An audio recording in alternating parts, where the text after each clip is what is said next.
So the topic of today is the benefits of birth in the Pure Land.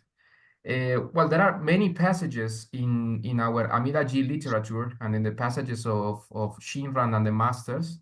I just wanted to begin with in fascicle 11 of our essential book, Amida Dharma. We have a chapter dedicated to a brief summary.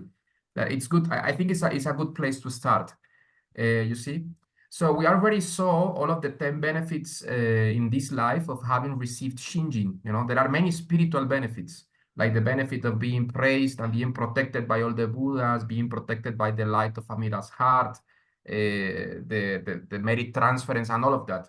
Okay? But if that weren't enough, of course, the most important benefit of them all is that since we are assured, if you have faith in this life, you're assured of attaining a Buddhahood through the power of Amida Buddha once we abandon this physical body. So basically what happens in the Pure Land, all right? First of all, those who are born through the gate of the primal vow, through the 18th vow, which is the path of the Nembutsu of gratitude and faith, yes, that means people who do not add any kind of personal merit and they do not interfere with the compassion of Amida Buddha. So those people, like in Jodo Shinshu, we are invited to accept Amida Buddha's salvation as it is offered to us. Yeah, so we just say, okay, thank you, Amida Buddha. I'm going to the Pure Land because of you, because of Amida Buddha. Then if you do that, then you enter through the gate of pure faith. And as Master Shinran said, yes, when the cause is pure, the fruit is also pure. Okay, so if the cause of your birth is Amida Buddha, then once you go to the Pure Land, you will attain everything that Amida Buddha wants you to attain. And what does Amida Buddha want you to attain? He doesn't want you to be a good student or a bodhisattva. Even a high-level bodhisattva is not enough. He wants you to become a Buddha like him, you see, an enlightened bodhisattva. Yes, so in this sense, when from the very first moment you are born in the center of the Pure Land, and remember there are two sections of the Pure Land, the borderland, yes, or the transformed Pure Land, and the center of the Pure Land, or the land of real reward, yes, or the land of true recompense. There are many words for this, but I think Joshua Sensei in his books, we have chosen to just speak about the center of the Pure Land. It's like the heart of the Pure Land. And the heart of the Pure Land is a place not of study or like a super university, but it's a place of enlightenment.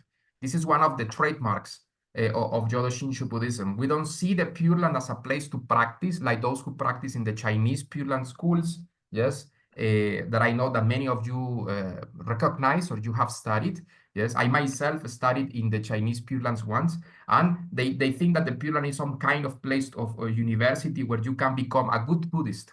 But we are not interested in that in Jodo Shinshu. Yes, what we want is full enlightenment through the power of Amida Buddha. So once we go there in the center of the Pure Land, the first thing that happens is that you become a Buddha. You become an enlightened being. Yes, so you stop being an ordinary being subject to the law, subject to evil karma and the repeated births and deaths. So you escape this prison planet, as we have been saying. We escape this prison universe actually, because remember that but it's not only our planet that is a prison, it's also the realms of the heavenly beings, hells, and all of the 6 realms of samsara. We escape them all together through the power of Amida Buddha, like a rocket, you know. So Amida Buddha gives us the necessary karmic energy, transcendental karmic energy, to escape samsara altogether and escape the gravitational pull, as it were, of all our evil karma. Yes? As Joshua Sensei says here, unlike in samsara, where we have the bodies of beings in samsara are different in beauty, different in intelligence, health, skills. In the Pure Land, we will have a glorious and eternal manifestation, or the Vajra body, or the body of diamond. Yes, or the Vajra body. What does it mean? A body of unlimited wisdom, compassion. Yes, a body of true infinity. It's called in the sutras. Yes, so this is the body of the Sambhogakaya, Dharmakaya, and Nirmanakaya, which we have explained already. So I'm not going to repeat that because we have talked about that a lot. However, just to say that we will have this amazing body of glory that will be exactly the same as Amida Buddha as promised is in his 15th vow.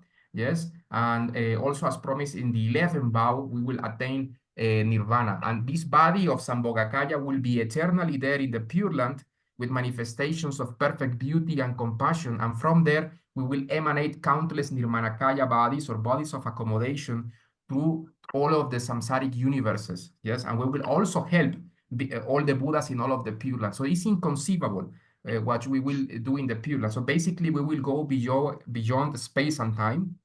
Yes, and we will be able to practice perfect wisdom and perfect compassion as only Buddhas can do. This is amazing. Yes. So we will have in the center of the Pure Land, there is no difference in beauty because everything is a manifestation of enlightenment. Yes, and for an enlightened mind, there is no high and low. No, everything is a manifestation of the same compassion and the same wisdom. You see, so that is why in the Pure Land there is no envy, no blind passions. Yes, everything is a manifestation of the perfect wisdom and compassion of the Buddhas, you see, which is also the manifestation of Amida Buddha and also of ourselves. So you could compare going to the center of the Pure Land, like you throw a cube of ice, we are the ice, the little cube of ice, and you throw it into a big volcano or through a big fire, yes, then it becomes instantly water, you see. So it's not like the like the cube of ice has to study to become water. I need to be a good cube of ice and I will become water. No, it becomes water by the power of the fire. So in the same, Amida Buddha is the Buddha of great fire, or the Buddha of the king of flame. Yes, it's one of the names of Amida Buddha, and Nokobu. Yes, so the power of Amida Buddha will transform us back into the Dharmakaya, and we will become a perfect enlightened beings with all of these manifestations of the Dharmakaya, which is the body that all Buddhas possess beyond the space and time, beyond names and forms. Also the Sambhogakaya, which is the specific body that we will have there in the Pure Land in accordance with the 48 vows of Amida Buddha, and the countless Nirmanakayas that will be emanated from the Pure Land for the benefit of all sentient beings. Also, we will have many mental capacities that are in accordance with enlightenment. For example, unlike here, when we can harm others, when we want to help them, after we attain Buddhahood in the Pure Land, we will perfectly know the needs of everybody, as well as the right methods to provide guidance and help to any being in according to their abilities and levels of understanding. You see, so this is one of the key things why it's so messed up to try to help somebody in samsara with our limited wisdom, limited compassion, or I would say our own stupidity, because we want to try we want to help somebody, but since we cannot see our own past lives, we cannot see the past lives of this person in front of us, and we cannot see their karmic inclinations and mental proclivities, then it's impossible for us to actually help them. In other words, if we are sick, we cannot heal others. If we are ignorant of medicine, even if we want to help somebody, yes, we can end up killing them. See, it's like a person trying to perform like an operation, like a surgeon or a doctor. But if you don't know anatomy, if you don't know the veins, if you don't know how the heart works, even if you have good feelings in your heart, you will end up killing the person you are trying to help. Okay, so this is why it's so important to have perfect wisdom and perfect compassion if you want to actually make somebody escape samsara. Yes, if you truly know what you're talking about and you are a Buddha, then you are able to actually help them. You see, so this is amazing. This is amazing indeed. Now that we will be able to see all our previous lives, yes, and we will be able to see all of the previous lives of everybody, we will be able to help them, you see, and manifest our bodies in whatever shape and form is useful to our former loved ones. And remember that we have karmic connections to every being in the universe, every being in this planet, every insect, every hell being, every ghost, every god, every heavenly being, every demigod, every human being has been at some point our mother, father, our good friends, lovers, our children, they have all been our great family, you see. So we have lots of karmic connections of debts, evil karma that we have committed against them as well. Yes, we have made them fall into samsara countless times. So this is amazing because once we are born in the Pure Land, we will finally be able to repay, we will be actually able to benefit them finally. Yes, after eons of imperfect love, after eons of stupidity and foolish love, trying to benefit them, but actually make them sink into samsara, we will be finally able to actually give them something that is truly worthwhile, that is truly beneficial, which is Buddhahood, which is the only true gift you can give to somebody, actually. Yes, because it doesn't matter how many food, how much money you give somebody, that if that person sinks into samsara again, it's actually in the end totally worthless, you see. But if you actually make somebody entrust themselves to Amida Buddha, and you help them as an enlightened being, then you will be able to actually benefit them. Yes. Now, after we are born in the Pure Land, we also will have we have no illusions and no sin. That means our mind will be perfectly pure. Yes, and we will be constantly beyond suffering. So on top of that, we will have compassion, but our mind will constantly dwell in the bliss of Buddha nature. You see, this is something very important to understand. Samsara is suffering, but actually our Buddha nature is constant bliss. Yes, constant bliss, constant compassion, and constant wisdom. So for us, actually, we will have lots of fun in the Pure Land. So the Pure Land is a very majestic place, but it's also a place of transcendental fun in the best sense of the word.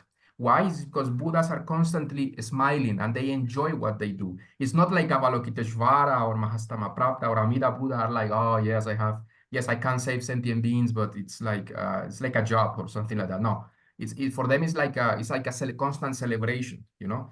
And actually, the Pure Land is a constant place of music celebration, because everything, when a person attains enlightenment, this is actually a true party. I mean, we have celebrated parties for our birthdays here in samsara, but actually being 1 year older in samsara is actually no cause for celebration if you truly think about it. Yes, what is truly worth celebrating is our attaining of enlightenment. That is something truly joyous, yes, and that is why the Pure Land is just such a joyous place. Constant manifestations of the joy of the Dharmakaya, welcoming a new Buddha. And when a Buddha is born, yes, that means the happiness of millions and millions of sentient beings in samsara. You have to truly understand that. This is why when Shakyamuni Buddha manifested his enlightenment in our human world, it is said in the sutras that there was like an earthquake, but it's not like an earthquake like a destroy. It's like the earth is vibrating with joy. It's something like that. It's not like an earthquake of destruction, but an earthquake of bliss, an earthquake of happiness, because that means that when a Buddha is born and comes to this world, yes, then that means that many millions of lives in samsara will be saved and they will attain perfect happiness. So you could imagine why these manifestations of joy happen. And this happens in the Pure Land constantly. This is why the Pure Land is constantly vibrating with joy, with music, with dance, with perfect compassion and wisdom. This is amazing. Yes. So when we are born in the Pure Land, we will automatically obtain wisdom and infinite compassion. Through infinite wisdom, we will know everything, and through infinite compassion, there will be no trace of ego in our minds, truly becoming full of love for all beings and capable of understanding and helping them. Of course, we want to help those our relatives. Of course, I love my parents. For instance, I love my cat, yes, which is my pet that I have had it for more than 10 years. So she's like part of the family. So of course, when I go to the Pure Land, I want to save them foremost, them, no? But of course, I've had many families in my previous life, not only this one. I have had many pets, many wives, you know, many children. So all of them, I will be able to remember all of these former relatives, and I will love them all the same, you see? So all beings in the universe will become my dear relatives. So I will help them equally on the basis of equality. And of course, the people that I have met in this life as well, included as well. Yes, but it goes even beyond that, you see, because as I told you, we have been in many kinds of relationships in many past lives. So we will see everybody on the basis of equality. Now, another beautiful thing, yes, that will happen in the Pure Land is out of gratitude to all the Buddhas in the 10 directions who guided us to Amida Buddha along the beginningless eons. We will travel to the Pure Lands or to the areas where they preach to make Dharma offerings. to them. So remember, the fact that we are now entrusting ourselves to Amida Buddha means is a huge work, yes, of many Buddhas, of Avalokiteshvara, Mahastamaprapta, Padmasambhava, all of the Buddhas in the 10 directions helped us to entrust to Amida Buddha in previous lives or even in this life. Yes, and even after entrusting ourselves to Amida Buddha, according to the 17th vow of Amida Buddha, all of the Buddhas in the universe swore to protect us, yes, with loving thoughts, yes, to encourage us to continue in this Nembutsu, the path of the Nembutsu of faith. But out of gratitude, when we go to the Pure Land, we will be able to see all of the Pure Lands of all the Buddhas, because remember that there are millions of Pure Lands, each one with their own presiding Buddha, like Medicine Master Buddha, Tara, Aksobhaya, all of these great Buddhas, you know, Padmasambhava, yes, all of these great enlightened beings, we will be able to also help them, you know. And of course, we will teach primarily the primal vow, because this is the teaching that is most effective and the teaching that all Buddhas teach, and actually is the primary, the fundamental reason why all Buddhas manifest in the different world systems. It is simply because this is the teaching that has the most capacity to save the vast majority of sentient beings on the basis of equality. However, we will also teach other Dharma gates when it is necessary. Okay, so all of the other Buddhas who teach other Dharma gates, we will be also able to help them. So we will, as Buddhas, we will have mastery over all of the Dharma gates, all Dharma gates. I don't know, Zen, Dzogchen, esoteric Buddhism, whatever, and of course also the primal vow. So we will be able to help all Buddhas, and also we will be able to help them also to preach the primal vow in any way that we wish. We could You become mean their good. to assist them. Assist them as students. We could assist them in hidden forms. We will be able to do many things in the worlds of the 10 directions, sending Manakaya bodies to any world that we want in different Dharma missions. We can do many things, and we can have lots of fun saving sentient beings. So actually, you should not think about nirvana or about the Buddhahood as a very passive way, no? As Joshua Sensei said, no, Buddhas are not secluded. They are not like resting or sleeping, no? They're actually quite active. Actually, we are the ones that are sleeping, no? We are sleeping in samsara. We are not doing anything. We're being born and reborn. But actually, Buddhas are truly active, and active in a very joyous way. It's not like active like oh, they get tired. No, they're actually constantly meditating, and also at the same time, yes, constantly active. So they are constantly blissful, constantly receiving, constantly serving other Buddhas, constantly making offerings, constantly guiding sentient beings on the way to enlightenment. This is marvelous. This is true life. This is true life. Yes.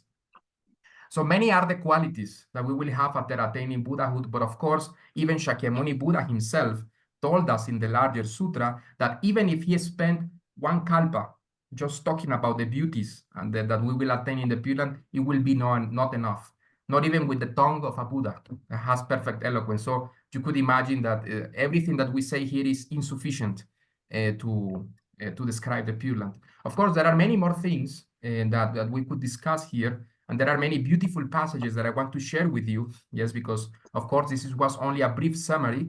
So I want to invite you to read the benefits of being born in the Pure Land of Amida Buddha in the book of Josho Sensei, The 4 Profound Thoughts That Turn the Mind Towards Amida Dharma. Although there are also other passages in other books, but I wanted to share these ones because they are very beautiful. From the 6th patriarch of Jodo Shinshu Buddhism, Master Genshin, yes, which was a huge influence on Master Shinran and Honen, yes. So let's go to that book. Which I must confess is one of my favorite Dharma books. Let me see, The 4 Profound Thoughts. Yes. So this is on page 195. So if you have it there in PDF, I invite you to open it, or if you want, just hear the quotes or the passages of Master Genshin, which is actually quoting from the larger sutra, but I really like the way that Master Genshin summarized it. He's actually famous for these passages. Before that, I wanted to read a passage from Master Shinran. He says, when a person has entered completely into the Pure Land of happiness, says Shinran, he or she immediately realizes the supreme nirvana. He realizes the supreme enlightenment. This is from the lamp for the latter ages. The beings in the Pure Land, having bodies of golden color and being pure inwardly and outwardly, give forth a brilliant light and thus mutually glorify each other. They have 32 forms, and they are so sublime, upright, and marvelous that there is nothing with which to compare them in this world. If we should compare the masters of the six Devalokas with the beings of the Pure Land, it would be like a beggar standing alongside a king. Yes, he's actually paraphrasing Shakyamuni Buddha himself. So imagine that.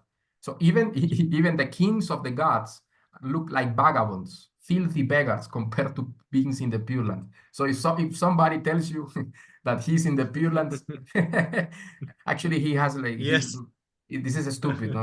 Okay, because we don't even look like gods. we are normal human beings. So I don't know. These people are completely deluded. Yeah. We now realize how much these guys, these people these scholars who would like to play smart with Jodo Shinshu, how far they are from the Dharma, you know.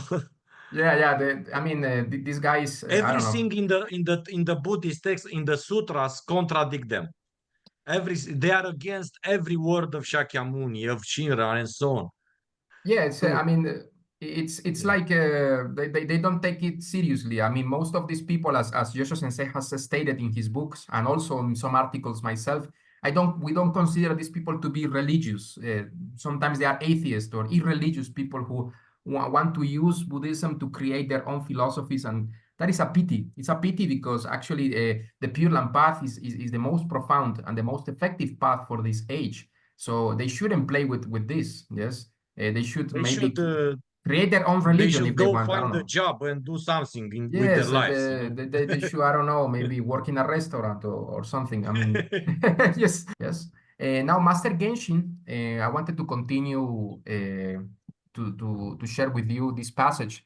He said, this is page 215, by the way. He says, as those born in the Pure Land have power to understand their own destinies, they talk to each other about their former lives, namely, as to what country they lived in, how their mind became enlightened by this and that scripture when they were seeking the way of the Buddha, how they kept this and that precept and learned such and such teachings, and thus developed a good root, and how they gave such and such alms. In this way, they talk with each other about the virtues which they enjoyed, or they tell in detail the story from beginning to end of how they came to be born in the Pure Land. So this is amazing, no? This is one of the pastimes of people in the Pure Land, is to have tea and to discuss with one another the story of how the great adventure, you see, of how they were born in the Pure Land. It will become an adventure from the perspective of an enlightened being. No? For us, it's not like that. But from the perspective of a Buddha, once they have attained enlightenment there, they see all the former lives and they say, okay, it was one hell of a ride. And we will be able to enjoy a conversation with one another there. And of course, since I must say this because sometimes I was asked by a student, he said, oh, but people in the Pure Land are very like relaxed and they converse and they don't do anything else. But remember that when you go to the Pure Land, you are not bound by space and time. So when you go there, you can have one body just doing something and then another one doing something else. So you could do many things, millions of things at the same time, yes, without interrupting each other. Okay. So this is very important. But one of the pastimes in the Pure Land is to enjoy this beautiful conversation between us. Yes. Then Master Genshin says, the various beings of the Pure Land have all of the 5 mysterious communications, whose marvelous nature cannot be comprehended. They live a life of freedom according to their heart's desire. If, for example, they wish to look across the universe without taking a step, they can do so. If they wish to hear the voice of anyone in the universe, they can do so without moving from their seats. Not only this, but they can hear also the things of the infinite past, as if they were happening today.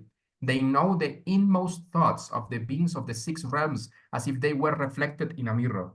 They can go and come freely as if all the lands of the Buddha in all the 10 directions lay beneath their feet. They can do anything they please in the realm of infinite space and in the realm of endless time. Amazing. It's beautifully described here. No need to explain. He also said, for beings in our world, it is impossible to see without sunlight or lamplight, and without moving. It is impossible to approach an object. We cannot see through even one sheet of paper. We, we know nothing of the things in the past. We know merely the things of the present moment. We are still confined to the cage and obstructed in every direction. But as far as the beings in the Pure Land, there is not one which does not have this power of mysteriously transcending space and time. Even though for a period of 100 great kalpas, they have not planted the seed or the karma for the special characteristic forms and have not created the cause for the mysterious communications, yes, during the four meditations, they still have this power as a natural consequence of having been born in the Pure Land. How happy they must be. This is amazing. Sometimes people, especially in our Buddhist community, modernists, they like to emphasize the here and now, and the here and now, and the here and now. But actually, the here and now is very boring here in samsara. It's like a person in a prison, falling in love with the cockroaches, falling in love with the dust in the prison. Oh, here and now is amazing. You here and now are in a prison, But in the Pure Land, you will be free, yes, and you will not be able to. You will not only focus in the here and now, but you will have access to the infinite space, infinite time. Yes, that is true freedom, not only the here and now. A Buddha dwells in the here and now in freedom because he dwells in his Buddha nature. Yes, however, a Buddha is not confined to the present. He can see the past, he can see the future. Yes, he is not confined to one body. He can send countless nirmanakayas throughout the universe. So if you truly understand the obsession with the here and now, is actually an obsession with slavery, an obsession with a samsaric mind, an obsession with this world. Yes, many Buddhists love this idea. Yes, you have to have a good life in this life, and that's it.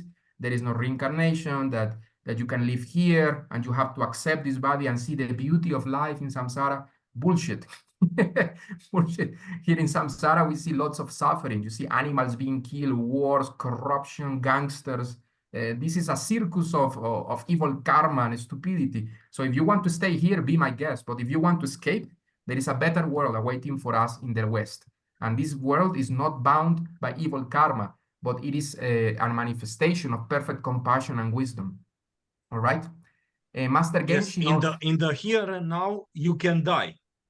And you can lose the chance of having this human body and having faith in Amida and finishing and joining the stage of no retrogression. You can do that in the here and now. Lose this precious chance. That's the here and now, as you said. Yeah. It's suffering. It's illusion. suffering, and also what we should do in the here and now, to use this rhetorical expression, is to entrust ourselves to Amida Buddha, to escape this samsaric here and now, and to enjoy the here and now as a Buddha. So here and now it's like a not starter.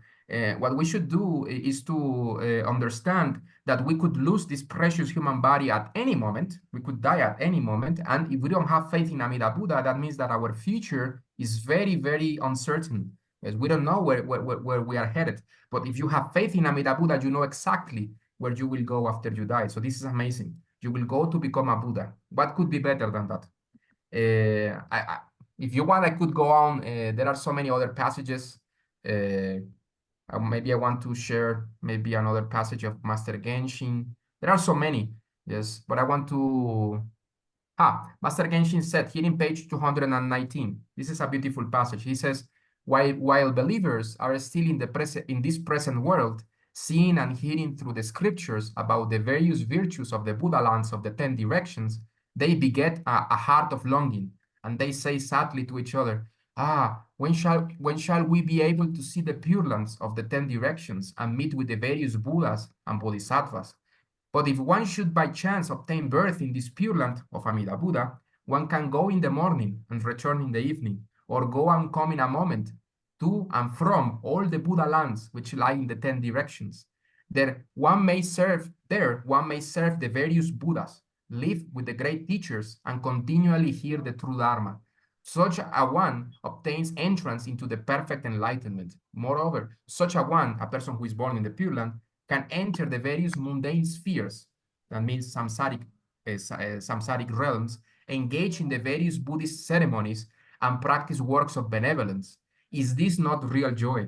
This is amazing how Master Genshin says, do you see, this is real joy. No, not the joy in samsara of living in a, I don't know, a corrupt country, prison planet where you die and are reborn. This is not true life. This is very boring. Yes, this is very painful. Yes, what is true life is going outside of the prison and enjoy the life of an enlightened being. You see, so this is amazing.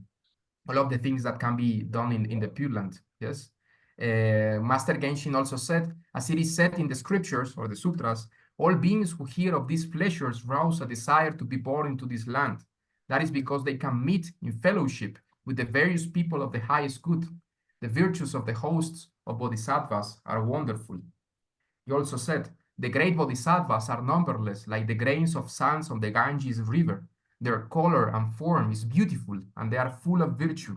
They live continually in the Pure Land and gather about Amida Nyorai, Amida Tathagata. The Pure Land is filled with a throng of holy beings who have a common life.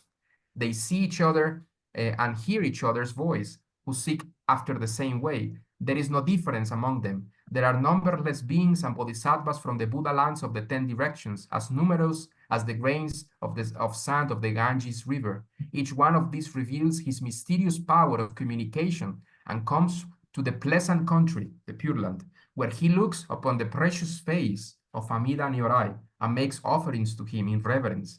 Some of them make offerings of wonderful heavenly flowers. Some burn a wonderful kind of incense, and some offer priceless garments. There are some who make heavenly music and praise the Amida Nyorai with soft and calm voices. Some listen to the scriptures or propagate the teaching. There is no hindrance in their going and coming night and day. Some go away to the east while others are coming from the west. Some go away to the west while others are coming from the north. And again, some return to the north while others are coming from the south.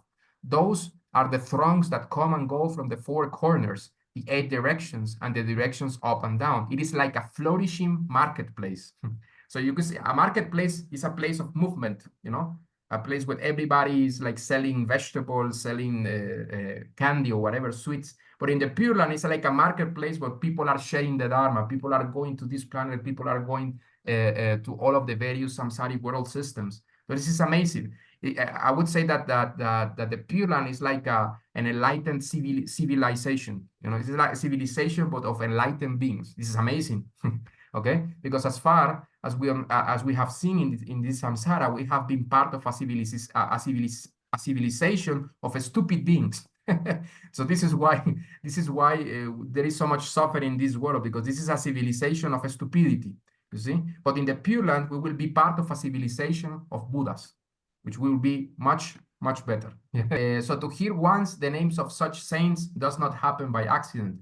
How much more like them must it be to meet with one through the 100,000s and 10,000 kalpas, and the beings in the Pure Land gather together continually in one place and talk with each other, exchange stories, ask questions, act with prudence, respect, and are friendly towards one another, and become intimate with each other. Is this not real enjoyment?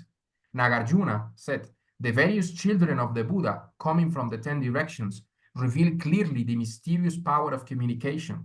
They behold the precious form of Amida and do him reverence continually. Therefore, I bow down before Amida Nyorai and worship him.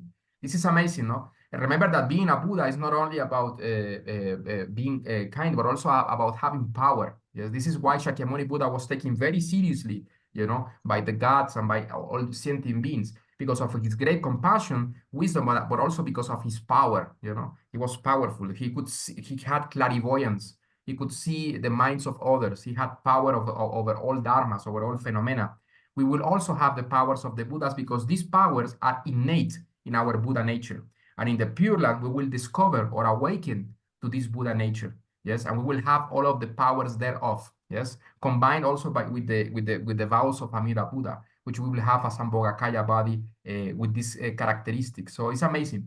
Yes.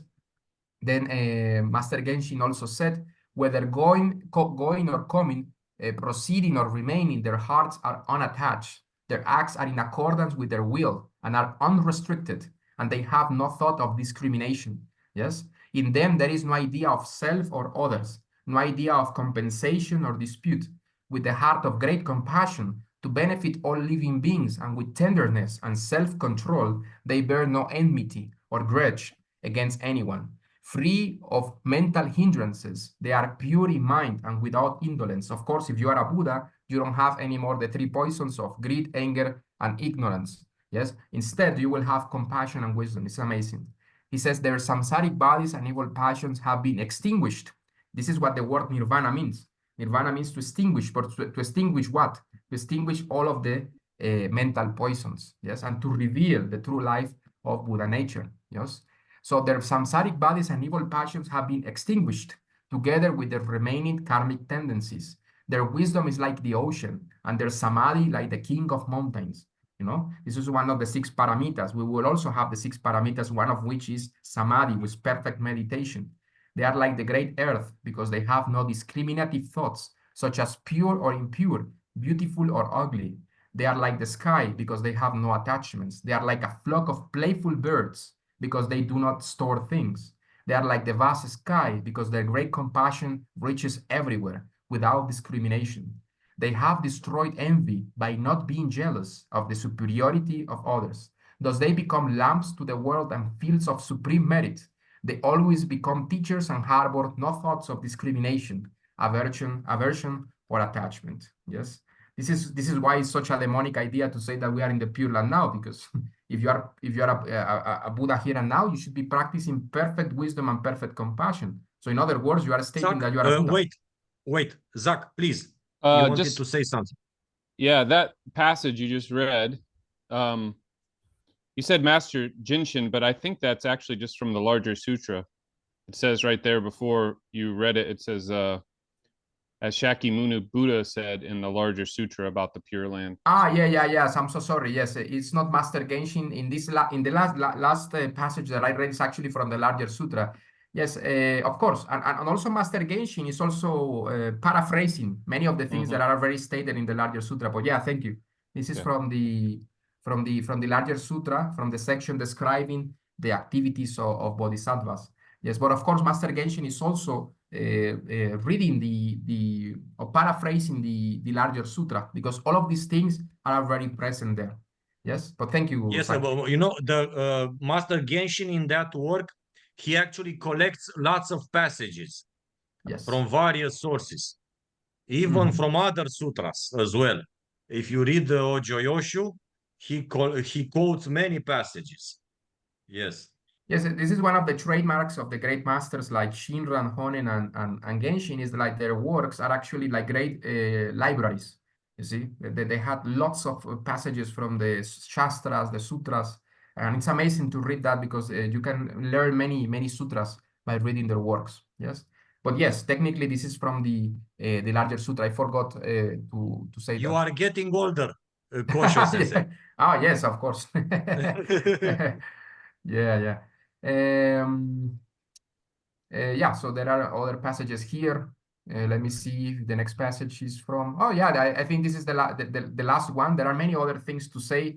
Of course, the indestructible bodies of the Vajra god Narayana, which is part of the 26th vow. If you read actually the larger sutra, section 7, you will see all of the 48 vows there, no? And you will be able to see all of the great benefits to be attained in the Pure Land, of which we have only spoken just a tiny summary.